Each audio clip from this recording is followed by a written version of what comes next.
الحمد للہ رب العالمین والصلاة والسلام علی سید الانبیاء والمرسلین وعلی آلہ الطیبین الطاہرین اما بعد فاعوذ باللہ من الشیطان الرجیم بسم اللہ الرحمن الرحیم للفقراء المہاجرین اخرجوا من دیارہم واموالہم للفقراء المہاجرین الذین اخرجوا من دیارہم واموالہم ویبتغون فضلا من اللہ ورضوانا وینصرون اللہ ورسولہ اولئک هم الصادقون صدق اللہ مولانا العظیم۔ محترم سامعین اکرام، السلام علیکم ورحمۃ اللہ وبرکاتہ۔ پچھلے درس میں ہم نے ہجرت حبشہ کے تعلق سے بات کی تھی اور بتایا تھا کہ یہ پہلی ہجرت تھی جو آقا علیہ الصلوۃ والسلام کے حکم سے اور حضرت عثمان غنی رضی اللہ تعالیٰ عنہ کی سربراہی میں یہ قافلہ حبشہ کی جانب ہجرت کر گیا تھا۔ وہ احوال آپ نے سن لیے۔ اب جاننا یہ ضروری ہے کہ یہ ہجرت، یہ عمل ثواب والا کیوں ہے اور اس کا ثواب کیا ہے، اس کی فضیلت کیا ہے۔ جب ہم لفظ مہاجر کہتے ہیں تو اس سے کون لوگ مراد ہوتے ہیں اور اس کا ثواب انہیں کیا حاصل ہوتا ہے، تو ان چند باتوں پر آج ہم روشنی ڈالنے کی کوشش کریں گے۔ سب سے پہلی چیز یہ کہ ہجرت کا معنی جو ہے اپنے گھر بار مال سب کچھ چھوڑ کر، ایک اصطلاحی معنی میں بتا رہا ہوں کہ کہیں نکل جانا، اپنا گھر مکان سب کچھ چھوڑ کر کسی دوسرے مقام پر چلے جانا، یہ ہجرت کہلاتا ہے۔ لیکن شریعت میں ہجرت کسے کہتے ہیں کہ اللہ تعالیٰ کی رضا کی خاطر، رسول اللہ صلی اللہ علیہ وسلم کی رضا کی خاطر اپنے گھر بار کو، مکہ کو چھوڑ کر مدینہ شریف کی طرف ہجرت کر جانا، چلے جانا اور وہاں پرماننٹ رہائش، پرماننٹ ریسیڈنسی اختیار کرنا، یہ ہجرت ہے۔ ٹھیک ہے، اب ہجرت میں ایک ہجرت حبشہ کی جانب ہوئی اور ایک مدینہ کی جانب ہوئی۔ جو لوگ حبشہ کی طرف ہجرت کر گئے تھے، بعد میں انہوں نے مدینہ کی طرف دوبارہ ہجرت کی، اسی لیے انہیں ذو الحجرتین کہا جاتا ہے، یعنی دو ہجرت کرنے والے، ان کی بھی بڑی فضیلت ہے۔ قرآن شریف نے مہاجرین اور انصار کی بہت زیادہ تعریف فرمائی ہے۔ صحابہ میں سے وہ لوگ جو مکہ میں رہتے تھے اور جنہوں نے اپنے تمام خاندان کو، رشتہ داروں کو، دوست احباب کو، بزنس کو، زمینوں کو، جائیداد کو، گھر کو، سب کچھ اللہ اور اس کے رسول صلی اللہ علیہ وسلم کی رضا کی خاطر اور اپنے ایمان کو بچانے کی خاطر چھوڑ کر، مکہ میں چھوڑ کر مدینہ کی جانب چلے گئے، اور فتح مکہ ہونے کے باوجود دوبارہ نہیں آئے۔ یعنی ایسا نہیں کہ اب غلبہ حاصل ہو گیا ہے، مسلمانوں کی حکمرانی قائم ہو چکی ہے، اب جو ہے اپنے گھر، اپنی پراپرٹی واپس لے لیتے ہیں، اس طرح نہیں۔ ایک بار جسے اللہ اور اس کے رسول کی راہ میں لٹا دیا، پس لٹا دیا، اب دوبارہ اس کی طرف نظر بھی نہیں کی۔ حضرت عبداللہ ابن عمر رضی اللہ تعالی عنہما، جو کہ حضرت عمر کے بیٹے ہیں رضی اللہ تعالی عنہ، تو وہ فتح مکہ کے بعد جب کبھی اپنے مکان کے پاس سے گزرتے، یعنی جسے چھوڑ کر آپ مدینہ چلے گئے تھے ہجرت کر کے، جب کبھی اپنے گھر کے پاس سے گزرتے تو فوراً آنکھیں بند کر لیتے، یعنی جس چیز کو اللہ اور اس کے رسول صلی اللہ علیہ وسلم کی رضا کی خاطر چھوڑ دیا، اسے اب دوبارہ آنکھ بھی نہیں لگاتے، اس کی طرف دیکھتے بھی نہیں، تو دل اس کی طرف مائل کیسے ہوگا؟ دنیا کو تو انہوں نے ٹھکرا ہی دیا تھا، ساری دنیا چھوڑ دی اور محبوب کے قدموں میں پناہ لے لی۔ آقا علیہ الصلوۃ والسلام، یہ ہجرت اللہ، ہجرت الرسول ہے اور یہی مقبول ہے۔ اگر ہجرت کی نیت دنیا حاصل کرنے یا کوئی اور فاسد نیت آ جائے تو ہجرت جیسا اجر عظیم بھی ضائع ہو جاتا ہے۔ اللہ تعالیٰ نے مہاجرین چونکہ اپنا مال وہ سب کچھ چھوڑ کر گئے ہوئے تھے، جب اللہ تعالیٰ نے مدینہ میں فتوحات عطا کی اور وہاں جو ہے خیبر اور باقی دوسرے قلعے بھی فتح ہوئے، بنو قریظہ بنو نذیر کے علاقے فتح ہو گئے تو ان کی زمینیں جاگیریں جو ہیں مسلمانوں کے قبضے میں آ گئی تھی۔ تو اللہ رب العزت نے حکم دیا، قرآن میں فرمایا کہ یہ مہاجرین جو ہجرت کر کے آئے ہیں، ان فقراء کو، ان غریبوں کو تم کیا کرو، علیہ السلام کو فرمایا کہ انہیں اس مال میں سے عطا کرو۔ تو جو آیت میں نے آپ کے سامنے پڑھی سورۃ الحشر کی 8 یا 9 نمبر آیت، اللہ فرماتا ہے للفقراء المہاجرین الذین اخرجوا من دیارہم واموالہم، کہ یہ مال جو مال فے ہے آقا علیہ السلام کو بغیر جنگ کے اللہ رب العزت نے عطا کر دیا تھا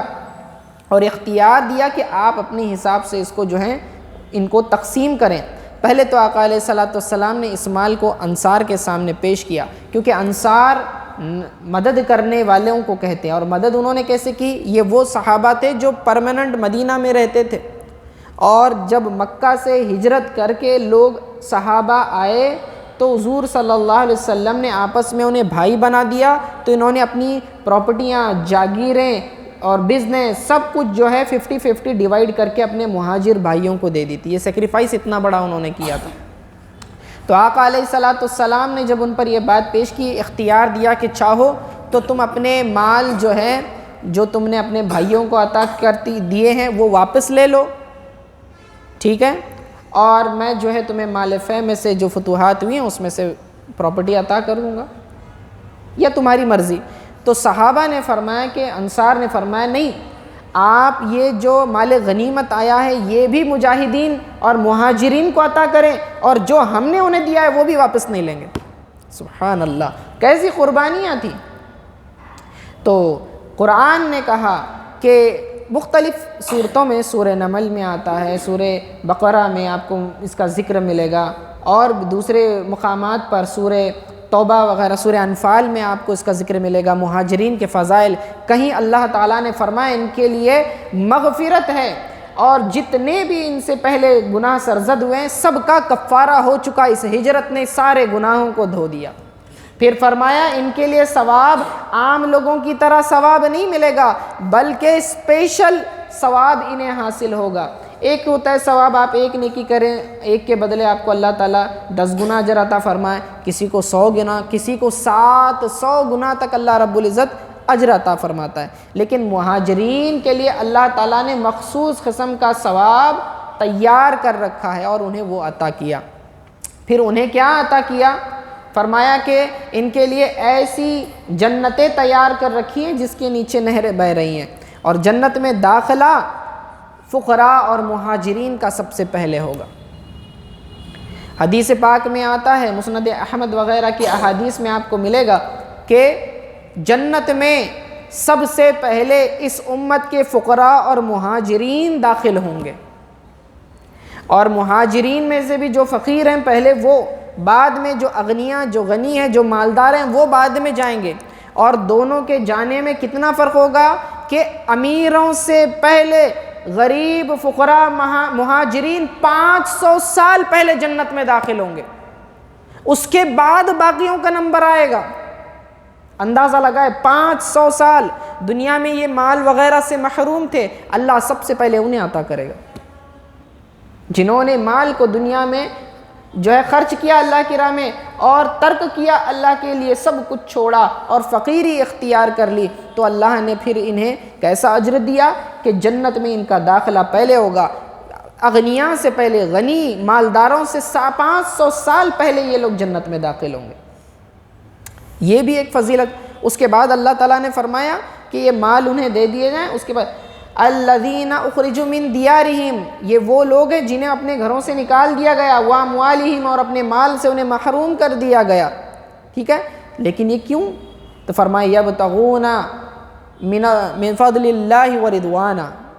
وہ کیا چاہتے ہیں؟ فقط اللہ رب العزت کی رضا چاہتے ہیں، اس کا فضل تلاش کرتے ہیں، تو اللہ نے انہیں اپنا فضل بھی عطا کیا، اپنی رضا بھی عطا کر دی۔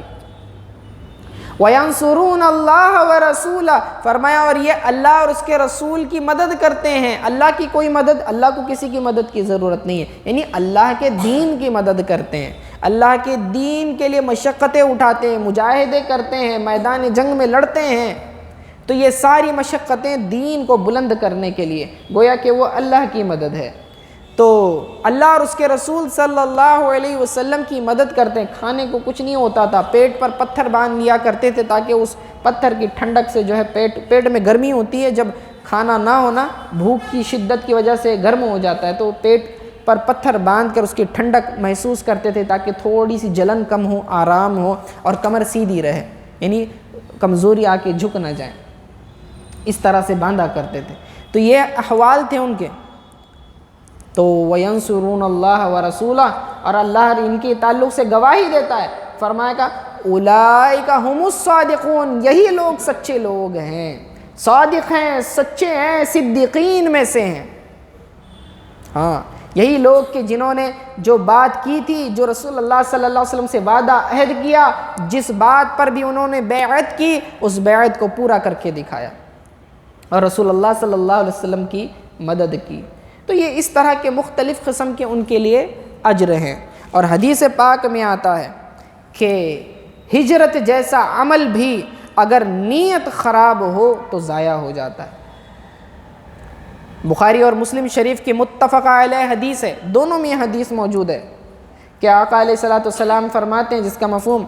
فرماتے ہیں کہ انما الاعمال بالنیات، بے شک اعمال کا دار و مدار نیت پہ ہے، یعنی اعمال کا صحیح ہونا اور اس کے ثواب کا دار و مدار، ڈپینڈنسی پوری نیت کے اوپر ہے۔ نیت اچھی ہوگی تو ہی ثواب ملے گا، نیت اچھی ہوگی تو ہی عمل قبول ہوگا۔ آپ نماز پڑھ رہے ہیں، نیت یہ ہے کہ اللہ راضی ہو جائے تو ثواب ملے گا۔ اگر آپ نماز اس لیے پڑھ رہے ہیں کہ لوگ راضی ہو جائیں اور لوگ اسے نمازی کہیں، ثواب ضائع ہو جائے گا۔ اسی طرح حج کا ہے، حج کرتا ہے اس لیے حج کرتا ہے کہ اللہ تعالیٰ کے فریضہ ادا کرے اور اپنی مغفرت حاصل کرے، تو پھر اسے اجر عطا کیا جائے گا۔ اگر نیت یہ ہے کہ لوگ اسے حاجی صاحب کہیں اور اسے جو ہے مسندوں پر بٹھائیں اور اس تعظیم کریں اس کی، تو حج جیسا عمل بھی ضائع ہو جاتا ہے۔ حافظ قرآن ہے اور قاری ہے قرآن کا، بڑی بہترین انداز میں قرآن کی تلاوت کرتا ہے، لیکن اس لیے لوگوں کو دکھانے کے لیے کہ لوگ اسے قاری کہیں اور اس کی واہ واہی کہیں، تو اس کا قرآن پڑھنا بھی اسے برباد کر دے گا۔ جہنم میں ایسے شخص کو پھینک دیا جائے گا اگر حافظ بھی ہوگا لیکن ریاکاری سے پڑھتا ہوگا تو، دکھلاوے کے لیے۔ اسی طرح عالم ہے اور اپنا علم لوگوں پر جھاڑتا ہے تاکہ لوگ جو ہیں اس کی تعظیم کریں۔ علماء کی تعظیم کرنی چاہیے، لیکن یہ جو ہے خواہش کرتا ہے دنیا طلب کرنے کی، اپنے علم کے ذریعے مال چاہتا ہے، لوگوں سے عزتیں بٹورنا چاہتا ہے، اس طرح کی نیتیں ہیں، تو یہ نیت کا کھوٹ اس کے عمل کو برباد کرے گا۔ دیکھیں یہی حال ہجرت کا بھی ہے۔ فرمایا انما الاعمال بالنیات، تمام اعمال کا دار و مدار نیت پر ہے۔ وانما لکل امرئ ما نوى، اور ہر شخص کے لیے وہی ہے جس کی اس نے نیت کی، جیسی اس کی نیت ویسا اس کا اجر۔ فمن كانت ہجرته الى الله ورسوله فہجرته الى الله ورسوله، کہ جس نے ہجرت اس لیے کی کہ اللہ اور اس کا رسول راضی ہو، اس کی ہجرت اللہ اور اس کے رسول صلی اللہ علیہ وسلم کی جانب تھی، ان کی طرف تھی، تو فرمایا پھر اس کی ہجرت اللہ اور اس کے رسول صلی اللہ علیہ وسلم کی ہی جانب شمار ہوگی۔ ومن كانت ہجرته لدنیا یصیبها، اور اگر کسی کی خواہش ہجرت کی اس لیے تھی کہ دنیا حاصل کرے، مال و دولت کمائے، اب امرأۃ ینکحوها، یا پھر جا کر دوسرے علاقے میں جا کے دوسری عورت سے نکاح کرے، فہجرته الی ما ہاجر الیہ، تو اس کی ہجرت اسی کی طرف شمار ہوگی جس کی اس نے نیت کی۔ اندازہ لگائیں، ہجرت جیسے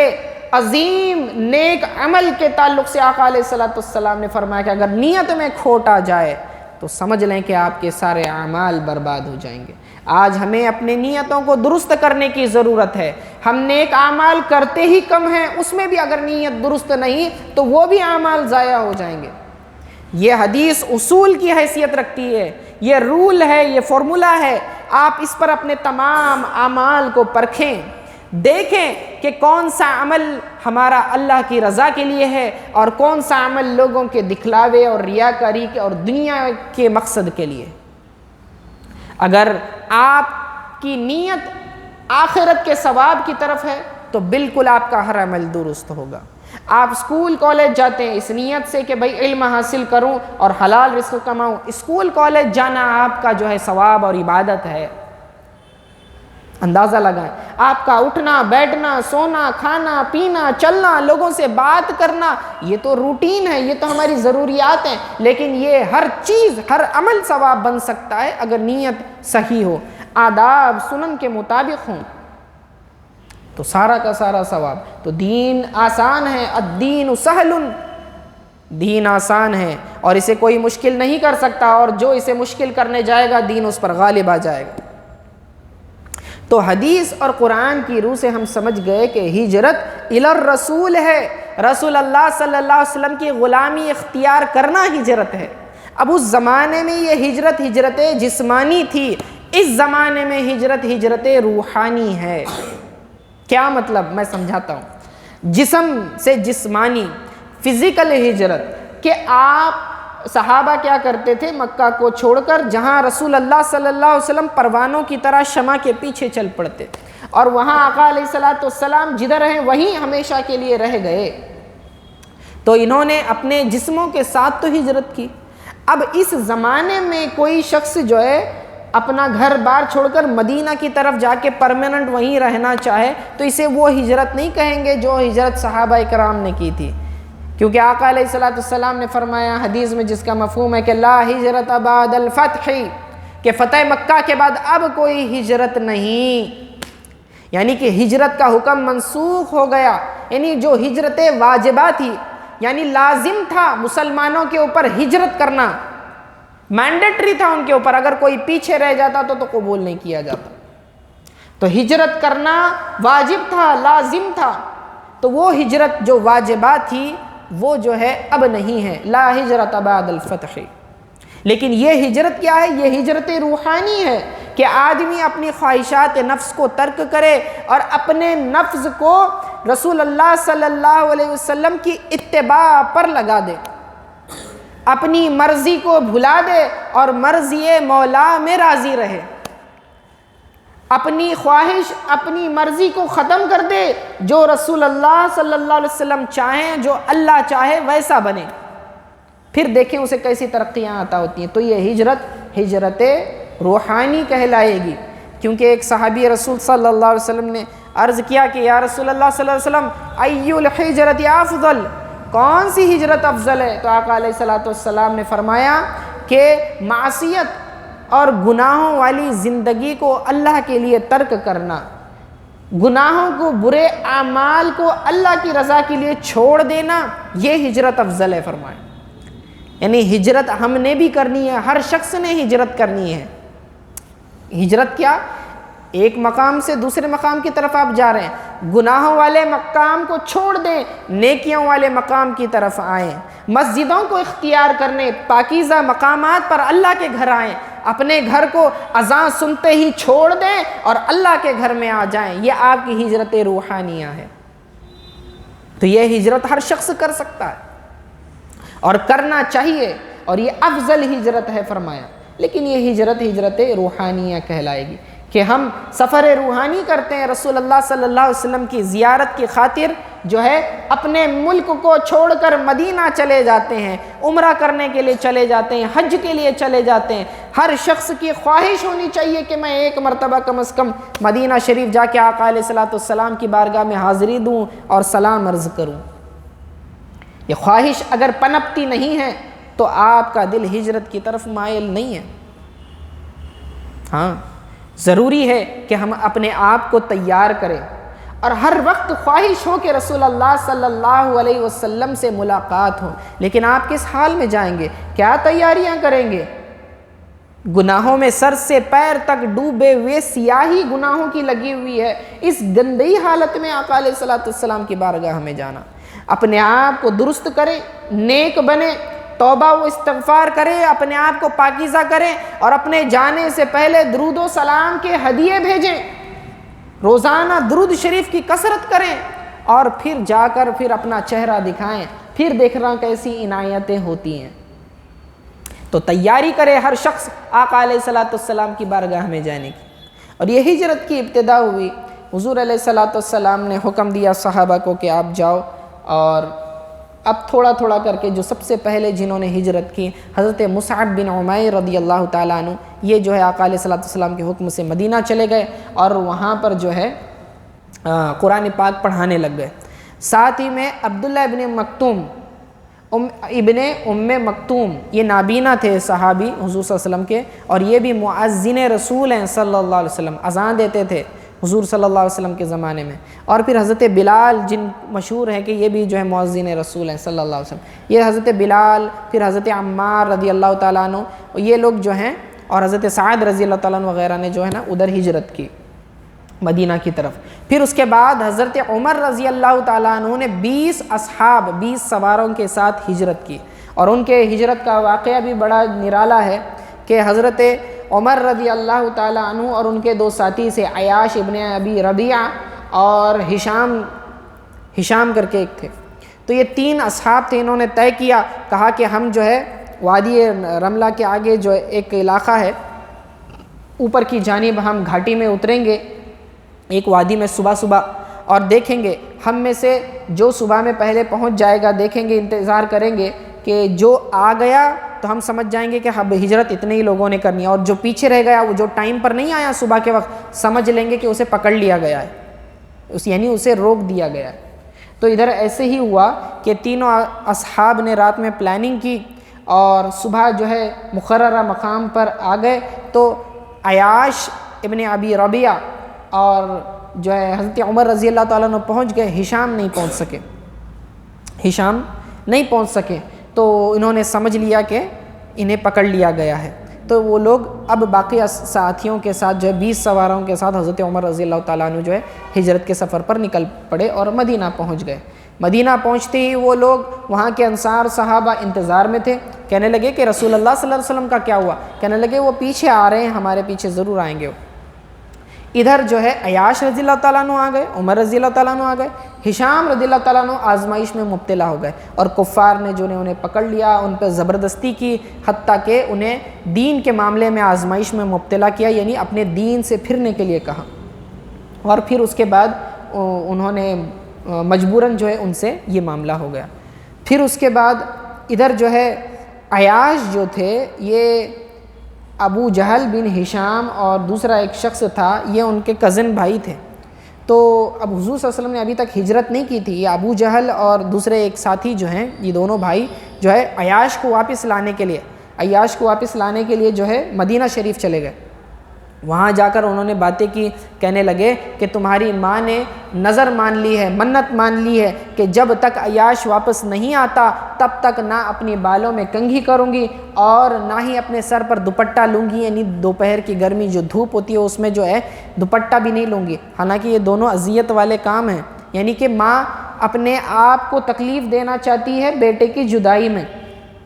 اب حضرت عیاش رضی اللہ تعالیٰ عنہ جو ہے دل میں رنجیدہ محسوس کرنے لگے، ماں کی محبت آ گئی، تو ان کا دل چاہا کہ جو ہے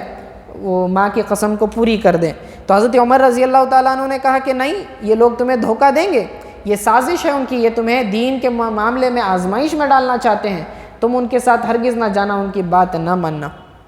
حضرت عمر رضی اللہ تعالیٰ عنہ جو ہے دور اندیش تھے، کہنے لگے کہ جب سر میں جوئیں ہو جائیں گی خود بخود تمہاری ماں کنگھی کرے گی، اور جب دوپہر کی مکہ کی گرمی سے سر تپنے لگے گا تو خود بخود سر پر جو ہے دوپٹہ بھی لے لے گی، تمہیں جانے کی ضرورت نہیں ہے۔ لیکن پھر ان دونوں نے جو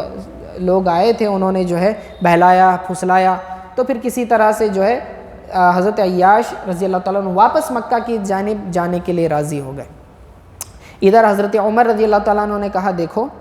تم جا رہے ہو تو میری اونٹنی ساتھ میں لے جان۔ اچھا، انہوں نے کہا کہ میں وہاں جا رہا ہوں، صرف میں اپنی ماں کی قسم پوری کر کے واپس آ جاؤں گا، اور وہاں میرا کچھ مال رکھا ہوا ہے وہ بھی ساتھ میں لیتا ہوں گا۔ حضرت عمر رضی اللہ تعالیٰ عنہ کہنے لگے کہ نہیں، تم ایسا ہرگز نہ کرنا، کیونکہ تم جانتے ہو میں مکہ میں رئیس ہوں، میرے پاس مال ہے، تم میرا آدھا مال لے لو لیکن وہاں نہ جاؤ۔ لیکن حضرت عیاش رضی اللہ تعالیٰ عنہ پھر بھی جو ہے جانے کے لیے تیار ہوئے۔ تو حضرت عمر رضی اللہ تعالیٰ عنہ نے کہا کہ میری اونٹنی لے جانا، یہ فربہ اچھی ہے اور یہ تیز رفتار ہے، اور اپنی اونٹنی سے اترنا نہیں، اور جب تمہیں ان سے کوئی خطرہ محسوس ہو تو اپنی اونٹنی کو رفتار دینا اور فوراً ہمارے پاس چلے آنا۔ تو کہا ٹھیک ہے۔ اب یہ لوگ تینوں ساتھی چلے، یہ حضرت عمر رضی اللہ تعالیٰ عنہ کی اونٹنی پر سوار ہو کے حضرت عیاش رضی اللہ تعالیٰ عنہ چلے۔ یہاں جب گئے آگے راستے میں تو ابو جہل کہنے لگا کہ میرا اونٹ تو بڑا سست ہو گیا ہے، اے میرے بھائی کیا تو اپنی اونٹنی پر مجھے سوار نہیں کرے گا؟ تو حضرت عیاش رضی اللہ تعالیٰ عنہ نے کہا ٹھیک ہے، تو پھر انہوں نے اپنی اونٹنی کو بٹھایا۔ جیسے ہی انہوں نے اپنی اونٹنی کو نیچے بٹھایا فوراً دونوں اشخاص جھپٹے اور انہیں رسیوں سے باندھ دیا، ساتھ میں اپنے مکہ لے کر چلے گئے، اور پھر انہیں بھی اتنا فتنے میں مبتلا کیا کہ دین سے دستبردار ہونے کے لیے یعنی دین کو چھوڑنے کے لیے کہا، اور ان پر اتنا دباؤ ڈالا، پریشر ڈالا کہ مجبوراً انہیں مذہب چھوڑنا پڑا حضرت عیاش کو۔ لیکن اب اس زمانے میں صحابہ یہ سمجھتے تھے جو ہجرت کر چکے ہیں اور جو واپس جن کو دین کے معاملے میں آزمائش میں مبتلا کر دیا گیا یعنی دین سے ہٹا دیا گیا، تو وہ سمجھتے تھے کہ اب ایمان کے بعد کفر کی توبہ قبول نہیں کی جائے گی، ایک بار دین کو چھوڑ دیا، مذہب اسلام کو چھوڑ دیا تو اب شاید توبہ قبول نہیں ہوگی، یہی سمجھتے تھے۔ لیکن اس کے بعد جو ہے حضرت اللہ رب العزت نے ہجرت کے بعد رسول اللہ صلی اللہ علیہ وسلم پر آیتیں نازل فرمائی کہ یا عبادی لا تقنطوا من رحمت اللہ، کہ تم اللہ تعالیٰ کی رحمت سے نا امید مایوس نہ ہونا، اور پھر جو ہے اللہ تعالیٰ بہت زیادہ بخشنے والا رحم فرمانے والا ہے۔ چند آیتیں اتری، یہ آیتیں لکھ کر حضرت عمر رضی اللہ تعالیٰ عنہ بھجوا دی ہشام کے پاس۔